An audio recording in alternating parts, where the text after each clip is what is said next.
유대인들이 안디옥과 이고니온에서 와서 무리를 충동하니 그들이 돌로 바울을 쳐서 죽은 줄로 알고 시외로 끌어내치니라. 제자들이 둘러섰을 때에 바울이 일어나 그 성에 들어갔다가 이튿날 바나바와 함께 더베로 가서 복음을 그 성에서 전하여 많은 사람을 제자로 삼고 루스드라와 이고니온과 안디옥으로 돌아가서 제자들의 마음을 굳게 하여 이 믿음에 머물러 있으라 권하고, 또 우리 하나님의 나라에 들어가려면 많은 환난을 겪어야 할 것이라 하고, 각 교회에서 장로들을 택하여 금식 기도하며 그들이 믿는 주께 그들을 위탁하고 비시디아 가운데로 지나서 밤빌리아에 이르러 말씀을 버가에 전하고 아달리아로 내려가서 거기서 배 타고 안디옥에 이르니, 이곳은 두 사도가 이룬 그 일을 위하여 전에 하나님의 은혜에 부탁하던 곳이라. 그들이 이르러 교회를 모아 하나님이 함께 행하신 모든 일과 이방인들에게 믿음의 문을 여신 것을 보고하고 제자들과 함께 오래 있으니라. 아멘. 얼마 전에 그 신기한 노래를 하나 들었습니다. 신기한 노래를 들었어요. 회사에서 일하는 중에 가게다 보니까 그 음악을 많이 틀어놓는데 한 명이 이런 노래를 틀어놓더라고요. 나는 반딧불. 여러분 들어보셨나요? 여러분들은 보통 그 찬양을 주로 들으시니까, 그죠? 그래서 잘 모르실 수 있어요. 찬양만 듣다 보니까 나는 반딧불이라는 노래, 가요 잘 모르실 수 있습니다. 이 곡이 빨려 들어요. 저도 모르게 그거를 계속 부르고 있더라고요. 이게 이 곡으로 감동받은 목사님들이 저만이 아니더라고요. 여러 목사님들이 이 곡을 예화로 꺼내기도 하시고요. 또 어떤 목사님은 설교하시다가 이 노래 듣고 은혜 받았다라고 말씀도 하시는 거예요. 이야, 대단한 곡이다. 그죠? 엄연히 가요입니다. 이 노래가 그 가사가 어떻게 되냐면 구슬픈 하모니카로 전주가 나오고요. 통기타로 음악을 깝니다. 반주를 해요. 그리고 나서 가사가 이래요. 나는 내가 빛나는 별인 줄 알았어요. 한 번도 의심한 적 없었죠. 몰랐어요, 난 내가 벌레라는 것을. 그래도 괜찮아, 난 눈부시니까. 하늘에서 떨어진 별인 줄 알았어요. 소원을 들어주는 작은 별. 몰랐어요, 난 내가 개똥벌레라는 것을. 그래도 괜찮아? 난 빛날 테니까. 나는 내가 빛나는 별인 줄 알았어요. 한 번도 의심한 적 없었죠. 몰랐어요, 난 내가 벌레라는 것을. 그래도 괜찮아? 난 눈부시니까. 한참 동안 찾았던 내 손톱, 하늘로 올라가 초승달 돼버렸지. 주워 담을 수도 없게 너무 멀리 갔죠. 누가 저기 걸어놨어. 누가 저기 걸어놨어. 우주에서 무주로 날아온 밤하늘의 별들이 반딧불이 돼버렸지. 내가 널 만난 것처럼, 마치 약속한 것처럼. 나는 다시 태어났지. 나는 다시 태어났지. 나는 내가 빛나는 별인 줄 알았어요. 한 번도 의심한 적 없었죠. 몰랐어요, 난 내가 벌레라는 것을. 그래도 괜찮아, 난 눈부시니까. 뭐 이런 가사예요. 이런 가사예요. 처음에 듣다 보면 그 사람의, 부르는 사람의 하나의 시로 이 노래를 붙이는 거니까, 이 가사가 부르는 사람의 자아가 무너지는 느낌을 받아요. 나는 별인 줄 알았어요. 하늘에 작은 빛들이 있으니까 나도 저기에 하나인 줄 알았던 거예요. 근데 단지 떨어져 있는 똑같은 별인 줄 알았던 거죠. 근데 알고 보니까 그게 아니었던 거예요. 나는 뭐예요? 벌레였던 거예요. 하늘의 별과 벌레는 너무 큰 차이가 나죠. 엄청난 차이인 겁니다. 사실 그 별은 가까이 갈 수는 없지만 가까이 가면 보통 태양보다 훨씬 더 큰 태양들인 거잖아요. 근데 그거를 지금 벌레가 자기가 그런 건 줄 알았다는 거예요. 근데 알고 보니 나는 벌레였더라. 나는 그냥 벌레였더라. 나는 그냥 개똥벌레였더라. 난 벌레였어. 근데 이게 그래도 난 괜찮아. 난 눈부시니까. 해서 자기 자아가 나를 올바르게 똑바로 나를 보고 나니까 자아가 다시 올라가는 거예요. 나는 괜찮아. 그래도 난 눈부시잖아. 이게 다시 건강한 자아를 되찾아가는 그런 곡이더라고요. 이 곡을 그 자리에 있는 30, 40대 남자들이 다 같이 부르고 있는데, 여러분 얼마나 뭐라고 표현해야 될까요? 그 아저씨들이 되게 뭐라고 표현해야 되지? 꼭 원고에 없는 말을 하려고 하면 단어가 생각이 안 나요.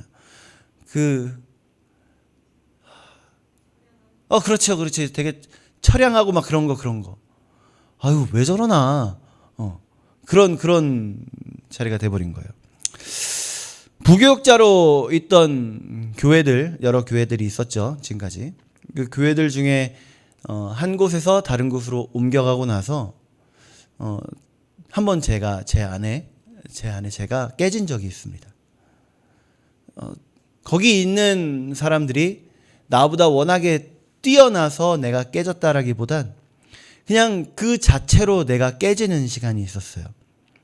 거진 한 6개월 동안 정도는 눈만 감으면 내가 깨지는 그 기간이었던 거예요. 눈만 감으면 하나님이 나를 어떻게 깨시냐면 말씀을 주시는데요. 빌립보서 2장 5절부터 8절까지의 말씀이었습니다. 우리 같이 한번 읽어볼까요? 같이 시작. 너희 안에 이 마음을 품으라. 곧 그리스도 예수의 마음이니 그는 근본 하나님의 본체시나 하나님과 동등됨을 취할 것으로 여기지 아니하시고 오히려 자기를 비워 종의 형체를 가지사 사람들과 같이 되셨고 사람의 모양으로 나타나 자기를 낮추시고 죽기까지 복종하셨으니 곧 십자가에 죽으심이라. 이게 뭘 나타내시는 거예요? 예수님은 원래 하나님이신데 우리와 같이 낮아지셨다. 우리 예수님의 겸손에 대한 이야기를 하시는 거잖아요. 그 전에 있던 교회에서 워낙에 많은 분들이 좋아해 주셔서 다른 교회로 옮겼을 때 많이 깨졌어요. 그리고 많이 낮아지게 됐어요. 지금 또 이제 두 번째 깨지는 중이에요. 1주년 예배 때 눈물이 많아졌다 그랬는데 사실 깨지는 동안이다 보니까 그래서 눈물이 좀 많아진 것 같아요. 제 안에는 또 한 번 제가 깨지고 있는 중입니다. 그 전에 있던 교회에서 워낙에 많은 분들이 제 설교를 좋아해 주셨어요. 도대체 왜 그랬는지 저도 모르겠는데 많이 좋아해 주셨어요. 찬양인도도 많이들 좋아해 주셨어요. 얼마나 교만해졌겠어요. 얼마나 높아졌겠어요. 그렇지 않아요? 여러분 이해 안 되죠? 도대체 왜 좋아해 주셨지? 여러분 이해 안 되시죠? 저도 이해가 안 돼요. 근데 그러다 보니까 막 올라갔던 거예요, 저 스스로가. 그리고 나서 지금 아주 많이 깨지는 중이에요. 개척을 준비하면서 그럴 리는 없겠지만 그래도 꽤 빠르게 남들보단 그래도 좀 낮게 개척이 진행될 줄 알았어요, 교회가.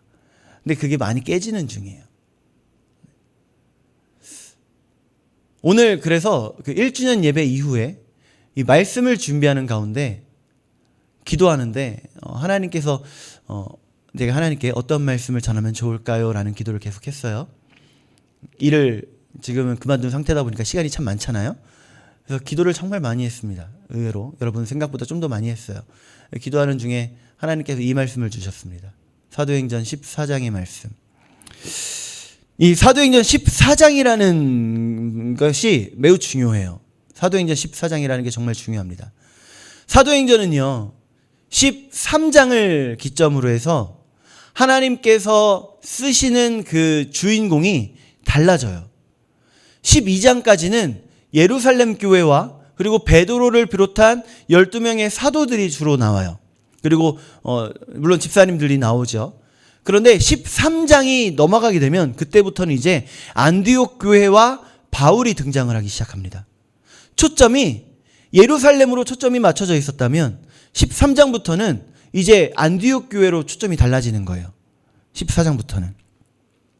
13장부터는. 그래서 13장에서 이제 하나님께서 안디옥 교회에 담임 목사님으로 가 있던 바나바와 그리고 교사로 사역하고 있던 바울, 그때 당시엔 사울이죠. 그 두 사람을 따로 세워서 선교사로 보내기로 하십니다, 하나님께서. 그래서 기도하는 와중에 그곳에 있는 많은 사역자들에게 같은 말씀을 주세요. 같은 말씀을 주셔서 동일하게 그 사람들을 선교사로 세우셨다라는 걸 깨닫고 동일하게 함께 기도하고 동일하게 안수해서 똑같이 보냅니다. 이건 누가 봐도 하나님께서 보내시는 거였던 거예요. 그런데 이 바울의 선교 1차 여행에 어떤 일이 벌어질까요? 정말 너무나도 큰 그 열매가 맺어져요. 정말 놀라운 일이 벌어집니다. 이 바나바와 바울이 선교 여행이라는 걸 처음 한 게 맞나 싶을 정도로 엄청난 열매를 맺습니다. 자, 1차 선교 여행이 14장까지 계속되는데 먼저 출발하자마자 도착한 곳이 구브로 섬, 키프로스라고 하죠. 지금은 구브로 섬에 도착을 해요. 그곳에 가니까 바예수라고 하는 그 마술사가 있습니다. 총독 옆에서 마술을 보여주면서 총독을 유혹하는 사람이었던 거예요. 이게 이 바예수라고 하는 사람이 성이 바고 이름이 예수가 아니라 예수의 아들이라는 뜻이에요. 그 예수님이 그 예수는 아닙니다. 그 당시에 예수라는 사람이 좀 많았어요.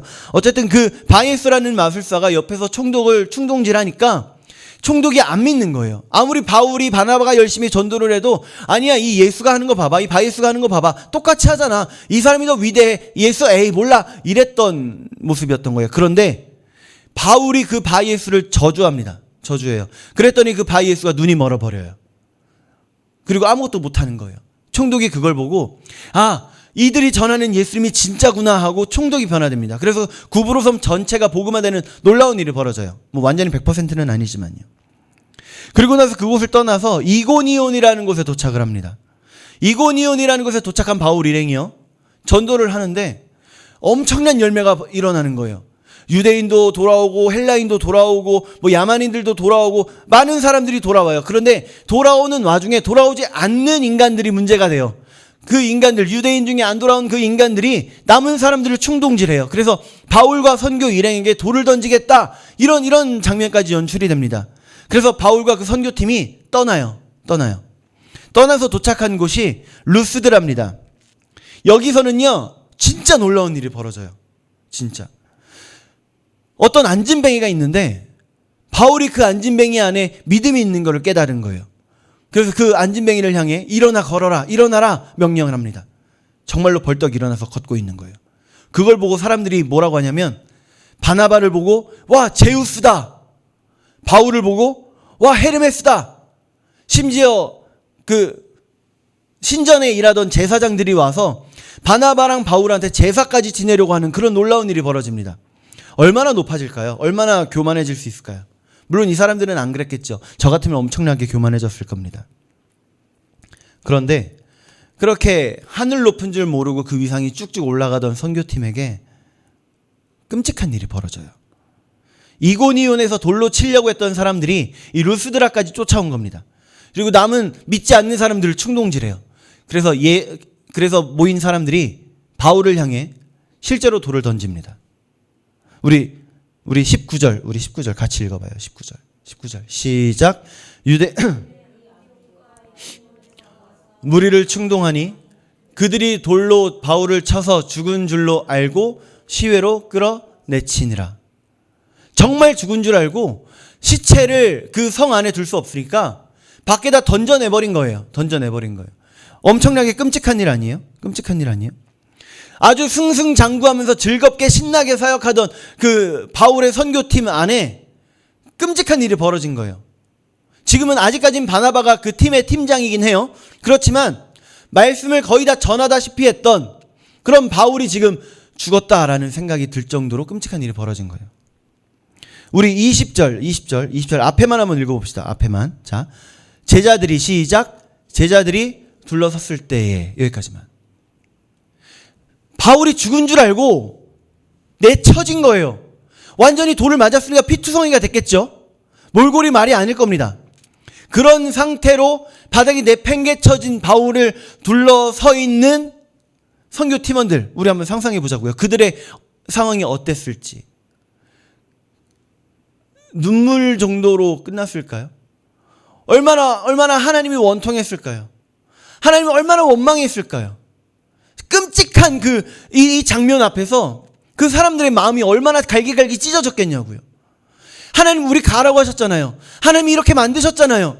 하나님, 우리로 하여금 이 두 사람 세우라고 하셨잖아요. 하나님이 명령하신 거 아니에요?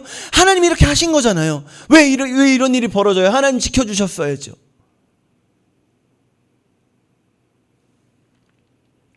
근데 바울이 어떻게 돼요? 마저 읽어봅시다. 시작. 바울이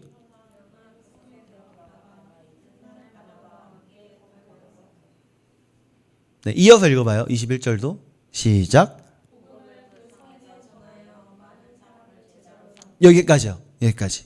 자, 일어났어요. 살아났어요. 자, 어쨌든 죽은 줄로 알았던 거잖아요. 그리고 살아난 거예요. 근데 아프죠. 아파요. 아프지 않을까요? 돌에 맞았는데 얼마나 아플까요? 한 사람이 돌을 던져서 그거 맞고 쓰러진 정도가 아니라 수많은 사람들이 돌 들고 돌 무더기가 이루어질 정도로 던진 거예요. 그럼 온몸이 다 피투성이었을 거예요. 그럼 아프니까 어떻게 해야 돼요? 일어나서 쉬어야죠. 안디옥으로 돌아가야죠. PTSD라고 하죠. 외상 후 스트레스 장애. 얼마나 손발 덜덜 떨리겠어요. 이제 안정을 취해야죠. 지금 일단 내려놔도 괜찮아요. 모두가 이해할 수 있는 일이에요. 그렇지 않아요? 돌에 맞았는데 잠깐 내려놓는다고 해서 누가 뭐라 그래요.